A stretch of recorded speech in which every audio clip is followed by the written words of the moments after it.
Waktu engkau do something for God, pasti ada purpose ya. Oke, siap dengan firman Tuhan? Yuk kita buka dalam Matius 22 ayat 34 sampai dengan 40 ya. Kita akan lihat Matius 22 ayat 34 sampai dengan 40, demikian firman Tuhan ya. Oke, ketika orang-orang Farisi mendengar bahwa Yesus telah membuat orang-orang Saduki itu bungkam, berkumpullah mereka dan seorang dari mereka, seorang ahli Taurat bertanya untuk mencobai dia. Garis bawahi mencobai. Inilah pekerjaan si jahat. Selalu berusaha untuk mengintimidasi, selalu berusaha untuk menjebak, selalu berusaha untuk mencobai kita. Tidak pernah berhenti sampai hari ini. Makanya hari-hari ini kalau engkau dan saya tidak berjaga-jaga, dia selalu mencari celah kapan untuk mencobai dan menghancurkan hidup kita. Betul? Nah, perhatikan apa yang dia tanya. Dia bilang begini, "Guru, hukum manakah yang terutama dalam hukum Taurat?" Jawab Yesus kepadanya ya. Dia tanya begini, "Guru, hukum manakah yang terutama dalam hukum Taurat?" Tujuannya untuk menjebak Yesus, tujuannya untuk mempermalukan Yesus. Tapi perhatikan jawaban Yesus. Jawab Yesus kepadanya, "Kasihilah Tuhan Allahmu dengan segenap hatimu dan dengan segenap jiwamu dan dengan segenap akal budimu. Itulah hukum yang terutama dan yang pertama. Dan hukum yang kedua yang sama dengan itu ialah kasihilah sama manusia seperti dirimu sendiri." Pada kedua hukum inilah tergantung seluruh hukum Taurat dan kitab para nabi. Luar biasa. Iblis rencanakan mau menghancurkan hidup kita. Iblis rencana mempermalukan Yesus. Tapi perhatikan baik-baik. Kalau engkau dan saya tetap dalam tracknya Tuhan. Iblis mau menghancurkan, mau mencoba, mau mengusik, mau mengobrak-abrik. Tidak akan bisa berhasil. Kenapa? Dengan pertanyaan menjebak, Tuhan memberitakan kebenaran yang mungkin selama ini banyak orang Kristen tidak tahu. Kita pikir kekristenan hanya bicara tentang ibadah hari Minggu. Pakai kalung salib, pergi ke Israel, yang penting pelayanan, yang penting beribadah, yang penting baca Alkitab. Ternyata bukan sama sekali. Kekristenan berbicara tentang hubungan engkau dengan Tuhan dan dengan sesama. Dan dalam dua ayat ini mencakup seluruh ayat yang kita baca di Alkitab. Nah, makanya iblis rencana menghancurkan, untuk mengobok-obok, untuk mempermalukan Yesus. Tapi Yesus malahan dipakai pertanyaan ini untuk menjelaskan pada umat manusia bahwa kekristenan bukan hanya sekedar agama. Bukan kepercayaan, bukan keyakinan, bukan doktrin. Tapi kasih adalah hukum di atas segala-galanya. Amin. Dua hal dikatakan kasih Tuhan dengan segenap hatimu, kasih manusia seperti dirimu sendiri. Betul? Nah, ingat baik-baik ya. Perhatikan baik-baik, dikatakan di sini kalau saja setiap kita, betul, kalau saja setiap kita dalam hidup ini mengadopsi dua prinsip utama ini, ya ternyata kekristenan itu tidak sesusah yang dibayangkan. Yang selama ini mungkin dengar harus ini, harus ini, harus ini. No, hanya waktu engkau praktekkan kasih kepada Tuhan dengan segenap hati, segenap jiwamu, segenap akal budi kepada manusia seperti diri sendiri, maka kita sudah melakukan semua hukum Taurat. Semua hukum Alkitab, semua dalam perjanjian lama dan perjanjian baru ya. Dan bayangkan kalau setiap kita mengadopsi dua hukum ini, dunia akan berbeda. Dunia akan berbeda. Mana buktinya? Mari kita lihat. Ayat ini akan terjadi dalam hidupmu. Ya, kita lihat. Yesaya 1 ayat 6 sampai dengan 9. Demikian firman Tuhan. Serigala akan tinggal bersama domba. Hah! Mana mungkin Bu Indri? Di mana serigala akan tinggal dengan domba? Jelas domba adalah breakfastnya, betul? Kalau serigala suka makan domba, betul? Macan tutul akan berbaring di samping kambing. Mana mungkin Bu Indri bisa berbaring bareng-bareng dengan kambing. Itu macan tutul, itu adalah dia punya lunchnya adalah kambing. Anak lembu dan anak singa akan makan rumput bersama-sama. Sejak kapan anak singa makan rumput? Dan seorang anak kecil akan menggiringnya. Lembu dan beruang akan makan sama-sama makan rumput. Anak-anaknya akan sama-sama berbaring. Sejak kapan lembu dan beruang bisa bersama-sama? Sedang singa akan makan jerami seperti lembu. Hah? Anak yang menyusu akan bermain-main dekat liang ular. Dan anak yang cerai susu akan mengulurkan tangan ke sarang ular beludak. Nggak mungkin Bu Indri. Tidak ada yang berbuat jahat atau yang berlaku busuk seluruh gunungku yang kudus. Sebab seluruh bumi penuh dengan pengenalan akan Tuhan seperti air laut yang menutupi dasarnya. Wow! Kalau engkau lihat bagaimana bisa kambing dengan singa. Bagaimana sekarang serigala bisa dengan domba. Ini hal yang gak masuk akal. Kalau engkau dan saya mempraktekkan hukum kasih, maka kemustahilan akan menjadi gaya hidup kita.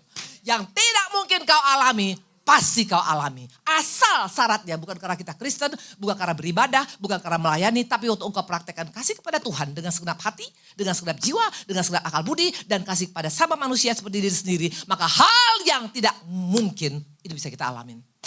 Makanya gak heran dalam pernikahan bisa perkawinan bukan hanya ke-25, bukan ke-50, ke-500, ke-1000. Itu mustahil Bu Indri. Tidak ada perceraian. Dunia aman. Itu Itu hal yang mustahil. Seperti tadi katakan beruang dengan anak kambing. Di mana? Mungkin Bu Indri, mungkin. Kalau engkau praktekkan hukum kasih. Yang kedua, kalau kita praktekkan hukum kasih, apa yang terjadi? Mari kita buka Mazmur 133 ayat 1 sampai dengan 3. Nyanyian ziarah Daud dikatakan, sungguh alangkah baiknya dan indahnya apabila saudara-saudara diam bersama dengan rukun. Seperti minyak yang baik di atas kepala Harun yang meleleh ke janggut Harun dan ke leher jubahnya. Seperti embun gunung Hermon yang turun ke atas gunung-gunung Sion. Sebab kesanalah Tuhan memerintahkan berkat kehidupan untuk selama-lamanya. Berkat Tuhan gak akan habis-habisnya dalam hidup kita. Gak perlu engkau capek-capek cari berkat yang mengejar kita. Akan kau alamin. Asal hukum kasih tadi. Ya, itu yang pertama tadi yang dikatakan adalah apa? Kemustahilan. Yang kedua dikatakan berkat Tuhan diperintahkan sampai selama-lamanya. Kalau Tuhan sudah membuka, gak ada yang bisa menutup. Kalau Tuhan sudah menutup, gak ada yang bisa buka. Ini luar biasa. Betul? Yang ketiga satu lagi, coba kita lihat waktu engkau praktekkan hukum kasih, apa yang terjadi? Mari kita lihat. Dikatakan dalam Matius 6 ayat 9 sampai dengan 10. Karena itu berdoalah demikian, Bapa kami yang di surga, dikuduskanlah namamu, datanglah kerajaanmu, jadilah kehendakmu di bumi seperti di surga. Luar biasa, kerajaan surga akan kau alami bukan nanti sesudah mati, tapi sekarang dalam keluargamu, dalam gereja, dalam ibadahmu, dalam pelayananmu, dalam segala hal. Kerajaan surga bicara tentang damai sejahtera. Tentang sukacita, tentang bebas merdeka, tentang kebenaran, tentang kuasa. Apalagi yang kita masih cari. Pertama tadi katakan kemustahilan, yang kedua berkat dicurahkan Tuhan, yang ketiga bicara tentang damai sejahtera sukacita. Wow, gak perlu cari yang lain lagi. Pertanyaan, ini rencana Tuhan bagi manusia. Asal engkau lakukan hukum kasih, engkau akan alamin. Pertanyaan, apakah satu lagi oknum membiarkan ini terjadi? Kan dalam hidup kita hanya aja 3 oknum. Pertama, oknum Tuhan yang selalu memberikan yang terbaik bagi setiap anak-anaknya. Yang akan memberikan segala sesuatu yang kita butuhkan. Keselamatan menjadi milik kita. Apapun yang kau butuhkan, semuanya damai sejahtera sukacita itu dari Tuhan. Yang kedua, dari iblis. M3. Dikatakan Yohanes 10 ayat 10. Iblis datang untuk mencuri, membunuh, membinasakan. 3M. Yang pertama membunuh karakter kita. Yang kedua membinasakan identitasmu. Yang ketiga mencuri. Engkau punya damai sejahtera. Makanya dia gak mau sampai hukum kasih ini kau alami dalam hidupmu. Karena hidup kita akan berbeda, dunia akan berbeda, negara akan berbeda, rumah tangga akan berbeda, gereja akan berbeda. Gereja akan berdampingan sama gereja, tidak ada tusuk menusuk, betul? Sama agama akan saling menghargai, itu akan dialamin dan itu hal yang mustahil menurut dunia. Itu akan kita alami kalau hukum kasih kau lakukan. Makanya iblis tidak suka, dia bilang no way Jose.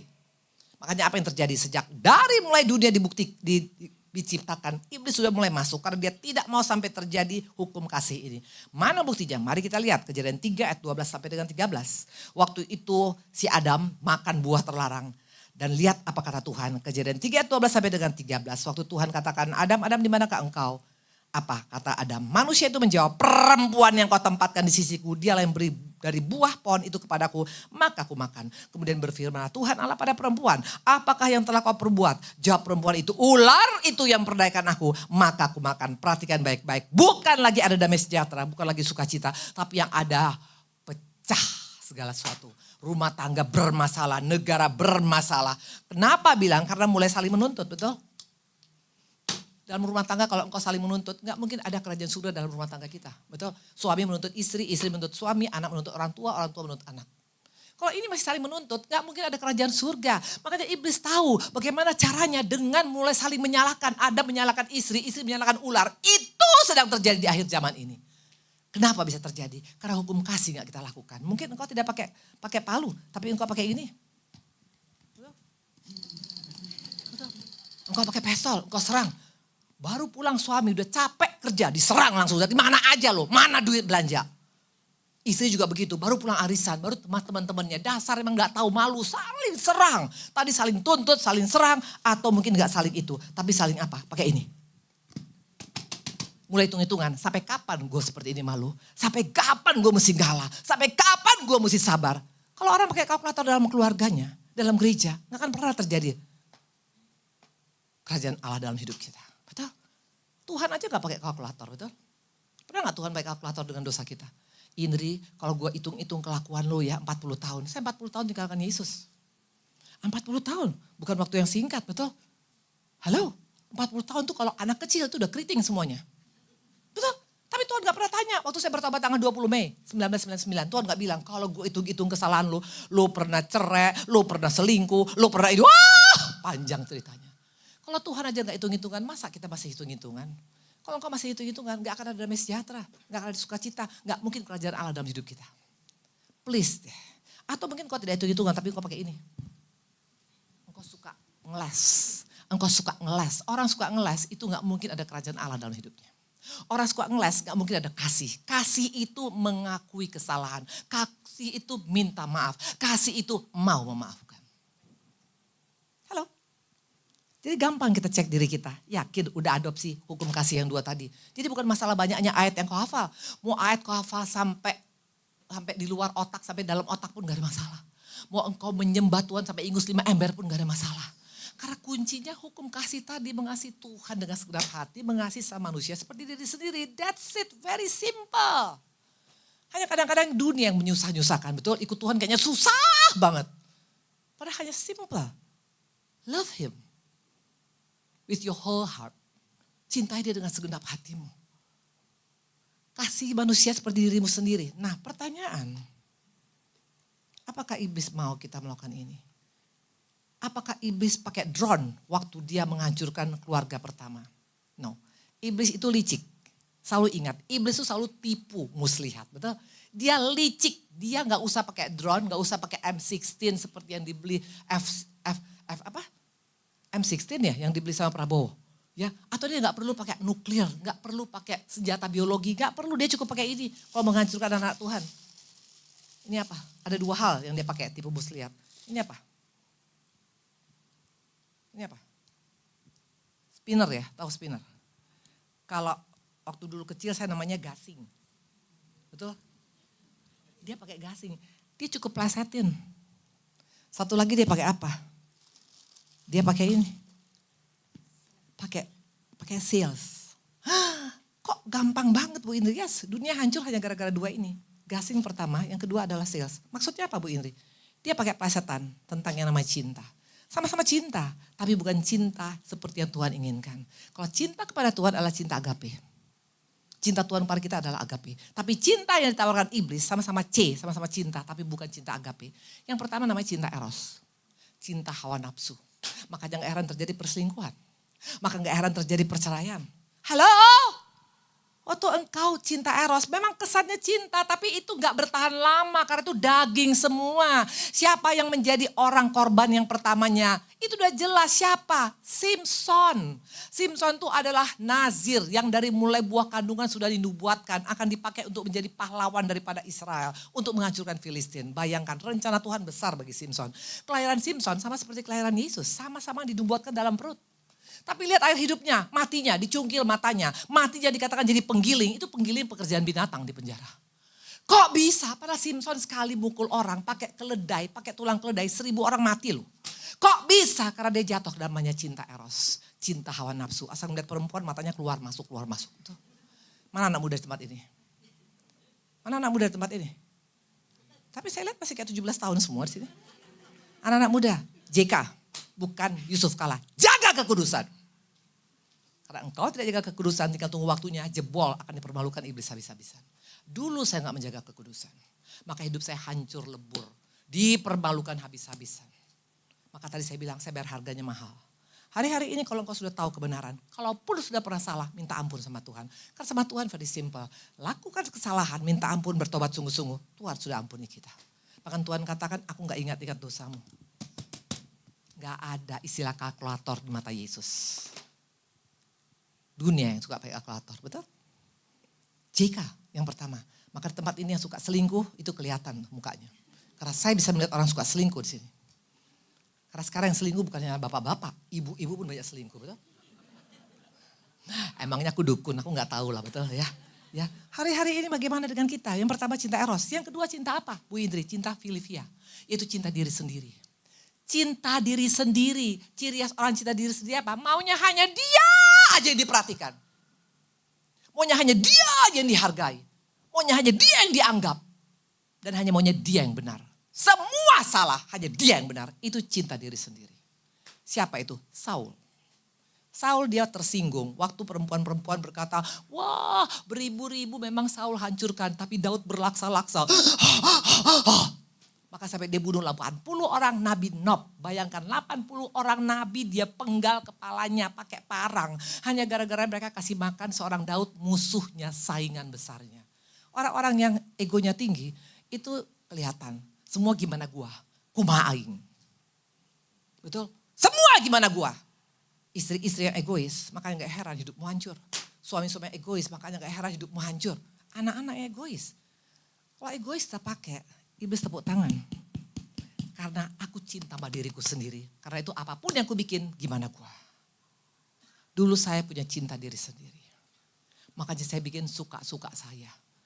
Semua dosa aku sikat habis. Yang penting gimana gua. Makanya saya bilang tadi hati-hati. Iblis permalukan. Saul matinya atau bagaimana? Digantung, dipotong kepalanya, digantung di Bet Awen. Bukan main-main. Padahal raja pertama pilihan bangsa Israel itu Saul. Harusnya dia aman seluruh keturunannya. Tuhan udah bilang keturunanmu selama-lamanya akan memegang tahta ini. Tapi karena kesalahan dia. Gara-gara apa? Cinta diri sendiri. Gak mau tersaingi. Hanya maunya dia. All about dia. All about dia. All about dia. Orang-orang yang cinta diri sendiri itu obsesi biasanya. Semua dihalalkan demi maunya dia. Yang ketiga adalah cinta apa? Cinta uang. Orang yang cinta uang kelihatan mukanya. Kayak kalkulator. Betul. Demi cinta uang. Ciri khas orang cinta uang dari mana ketahuan? Pelit. Dari mana ketahuan orang pelit? Diajak makan paling banyak, pas makan masuk kamar mandi. Pura-pura. Betul.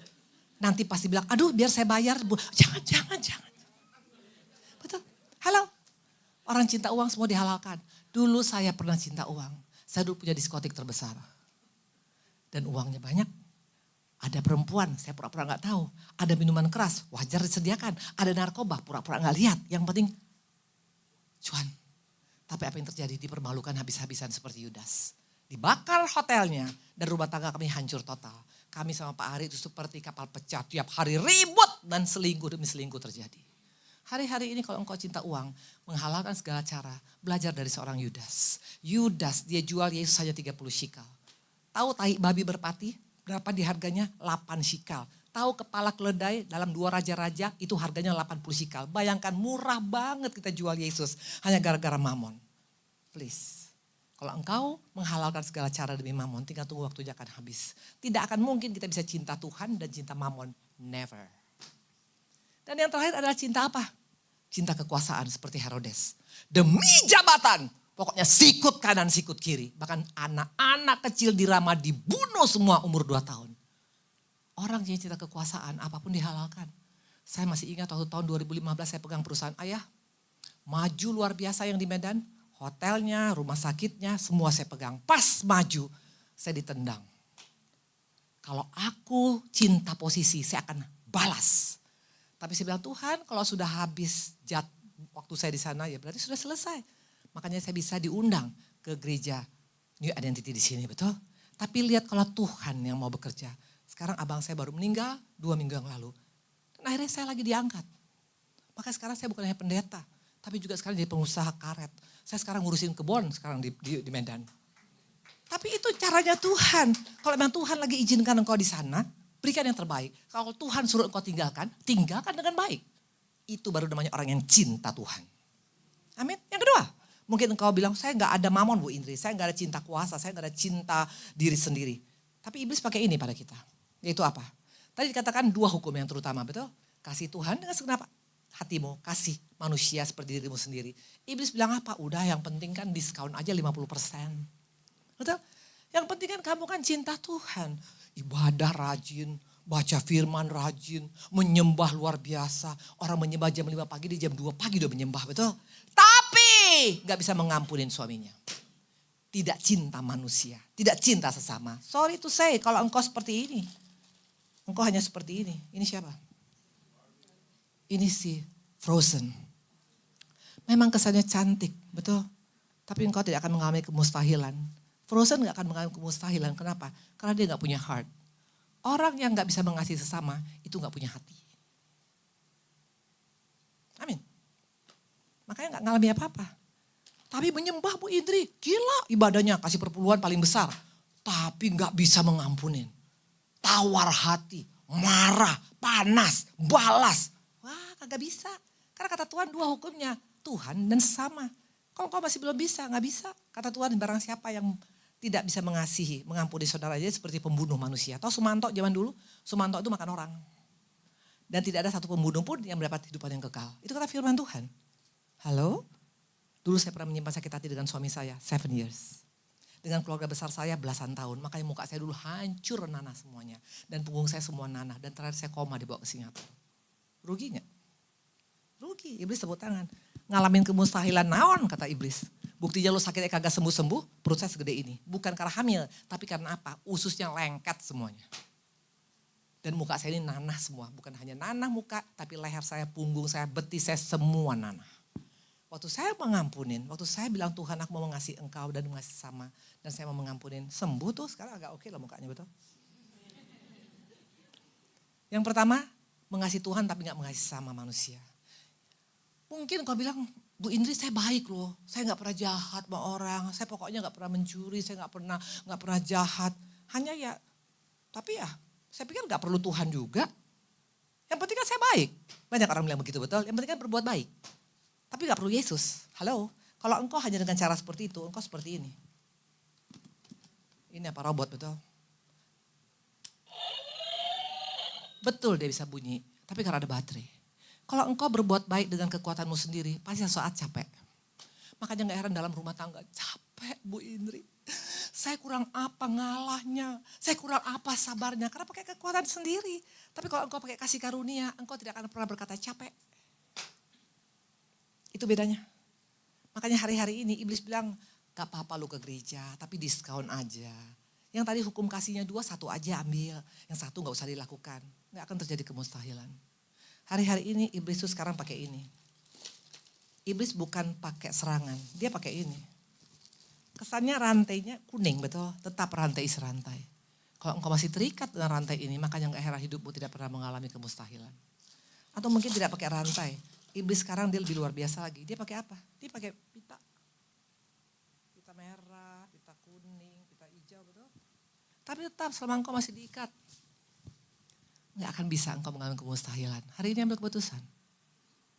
Tuhan katakan, kasih aku dengan segenap hatimu, dengan segenap jiwamu, dengan segenap akal budimu. Kasih sama manusia seperti diri sendiri. Maka engkau dan saya akan mengalami 3 hal. Yang pertama kemustahilan.